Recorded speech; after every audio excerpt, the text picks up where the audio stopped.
दोस्ती एक उपहार। एक बड़े से जंगल का महाराज शेर परिपालन करते थे। उस जंगल के राजा शेर का लोमड़ी और कौवा मंत्री थे।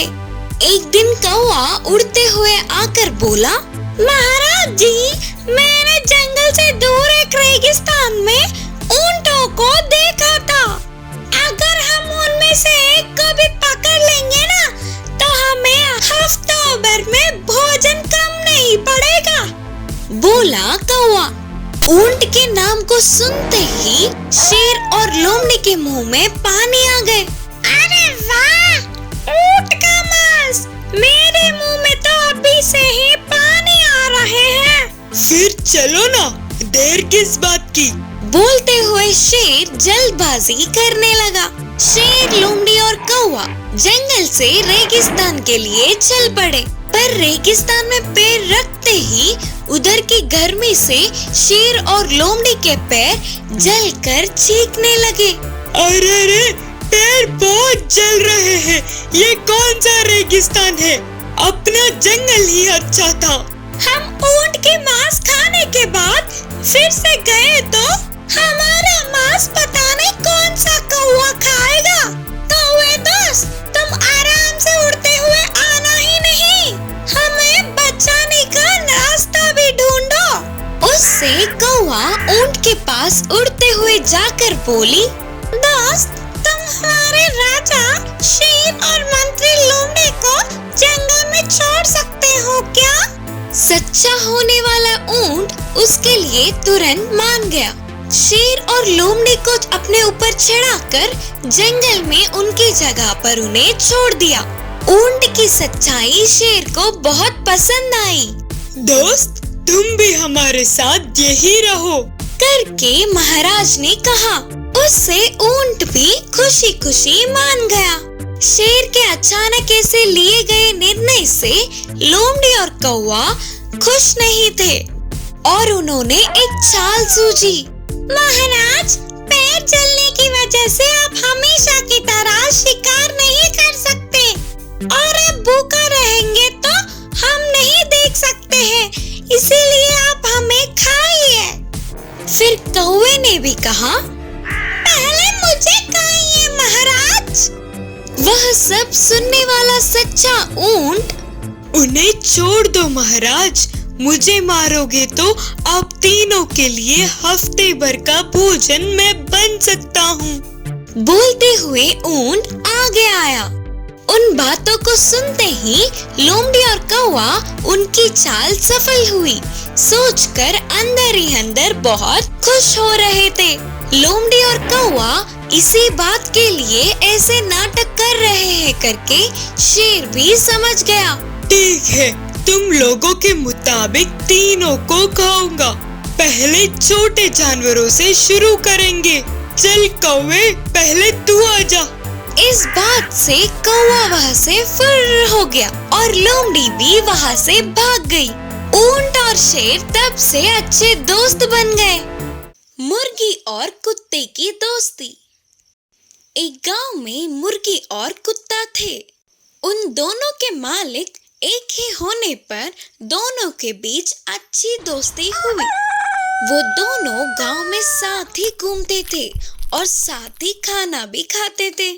उनकी दोस्ती को देख गांव के बाकी के पशु पक्षी चौंक जाते थे।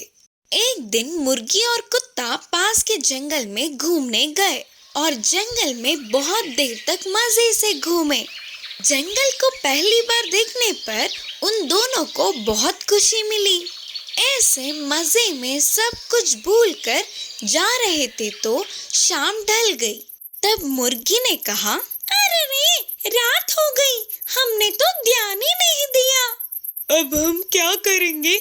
अगर जंगली जानवर आएंगे तो हम क्या करें? सोचकर मुर्गी चतुरता से एक पेड़ के डाल पर चढ़ के बैठ गई और कुत्ता पेड़ के छाल में छुप गया।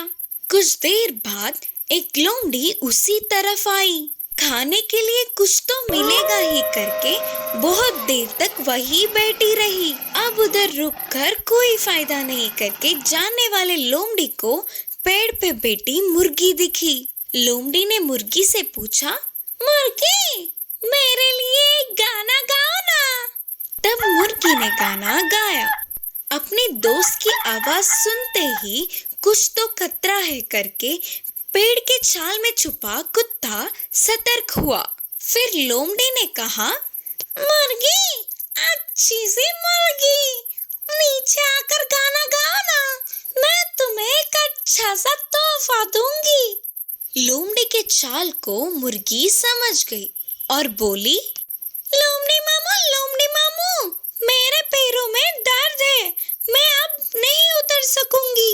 मेरे दोस्त उस पेड़ के छाल में हैं, उससे पूछ लो गाना गाने के लिए। बोलकर मुर्गी ने चतुराई से कहा, अच्छा, तो पेड़ के छाल में एक और है क्या? तो अच्छे से पहले उसकी खबर लेकर फिर तेरे पास आऊंगा। सोचकर लोमड़ी खुशी से पेड़ के छाल में अपना मुंह रखा तो अंदर के कुत्ते ने लोमड़ी को जोर से काटा। मैं मर गया रे, अरे मैं तो मर गया रे बाबा, बोलकर चिल्लाती हुई लोमड़ी उधर से भाग गई।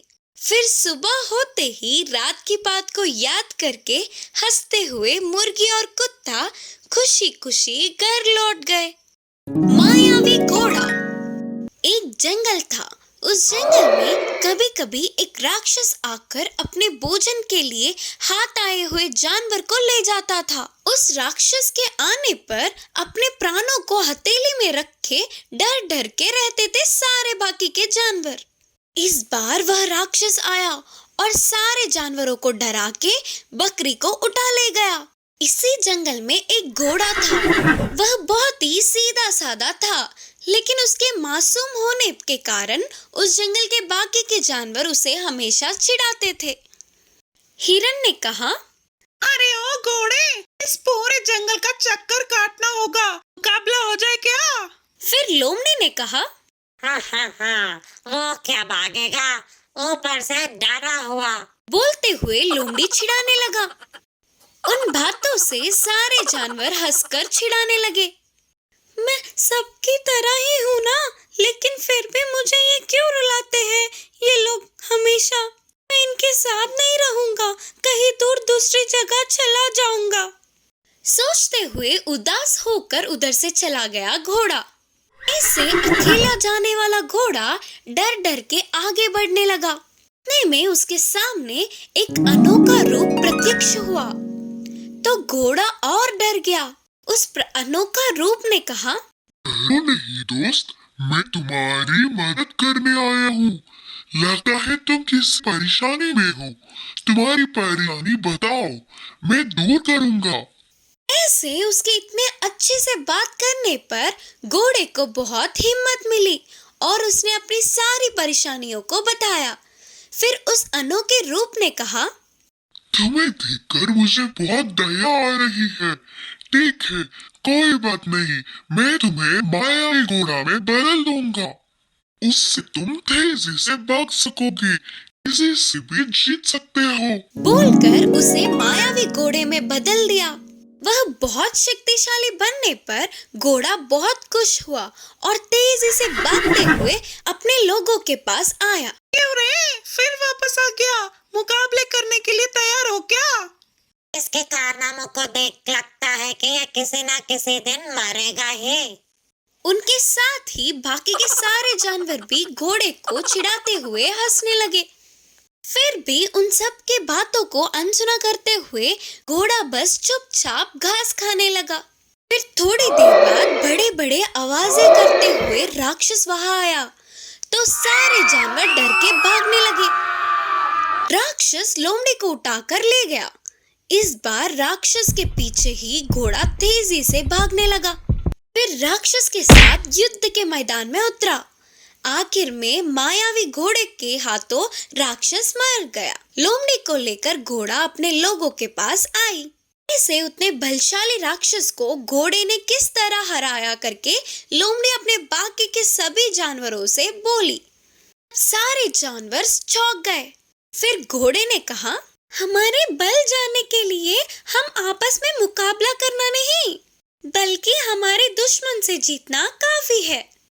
तब सारे जानवरों ने घोड़े को छिड़ाने के लिए क्षमा मांगा। उस राक्षस से पीछा छूटने पर सारे जानवर खुशी से घोड़े को अपना नेता बनाया। बकरी के बच्चे की मुसीबतें। एक गांव में सुब्बू नाम के किसान के पास माँ बकरी और उसके 3 बच्चे थे। वह रोज उन बकरियों को घर से बाहर छोड़ देता था। माँ बकरी के पीछे पीछे ही बच्चे जाते थे। माँ बकरी बच्चों को बीच बीच में रुकते हुए आहार कमा के कैसे खाते हैं करके समझाती थी। वे सभी मस्ती में चिल्लाते हुए पूरे दिन बिंदास घूमते हुए कमाए हुए खाने को खुशी से खाकर शाम तक वापस घर पहुंच जाते थे। एक दिन सुबह ही मालिक के छोड़ने पर माँ बकरी बच्चों को लेकर आहार के लिए रोड पे चल पड़ी। बच्चे भी खुशी से चिल्लाते हुए माँ के पीछे पीछे चलने लगे। माँ बीच बीच में रुकते हुए हमेशा की तरह खाना खाने के तरीके को दिखाने लगी, लेकिन बच्चे तो उससे बोर होकर अपने छोटे छोटे पैरों से इधर उधर भागने लगे।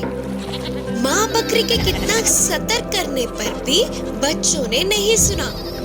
आखिर में जोर से डांटने पर रूठ के रुक गए। इतने में एक शैतान बच्ची माँ से विवाद करने लगी। हर रोज तो बता रही हो ना माँ, और कितनी बार बताओगी? हम भी बड़े हो रहे हैं, हमें पता है कि खाना कैसे खाते हैं। बार बार वही बोलती हो, कहीं भी जाने नहीं देती हो, आपके पीछे पीछे ही आने को बोलती हो, हमेशा आपके पास ही रहना होता है। क्यों माँ, हम आजाद नहीं है क्या? गुस्से में पूछा। तब माँ बकरी ने भी गुस्से में जवाब दिया, तुम अभी बच्चे हो, माँ के बातों को सुनना होगा।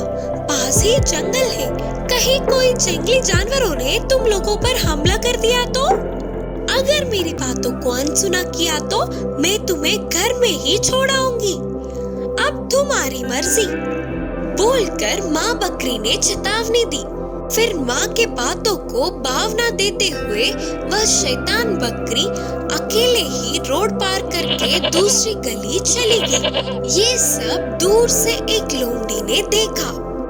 बस और क्या था, अकेले दिखने वाली बकरी पर तेजी से उछल पड़ी।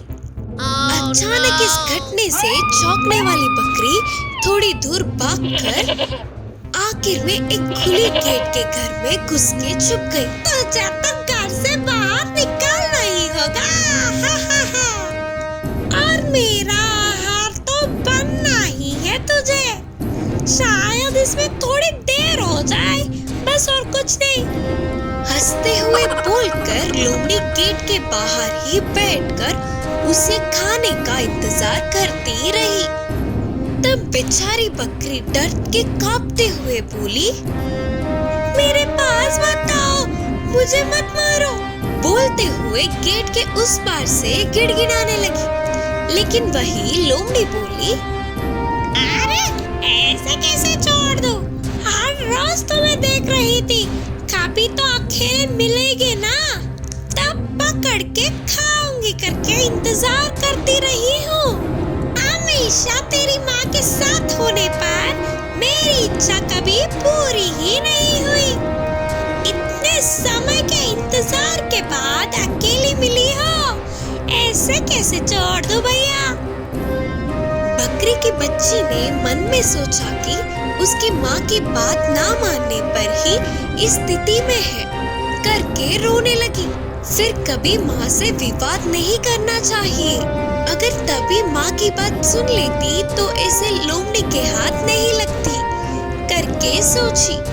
तभी उस घर के मालिक बाहर आया और गेट के बीचों बीच बैठने वाली लोमड़ी को देख लाठी से एक मारा। इससे लोमड़ी चिल्लाते हुए जंगल में भाग गई। बकरी बार बार बच गई करके सोचकर मन में ही मालिक को धन्यवाद करके जल्दी से माँ के पास पहुंची। तब तक परेशान माँ और बाकी के बकरी उस शैतान बकरी के वापस लौटने पर खुश हुए।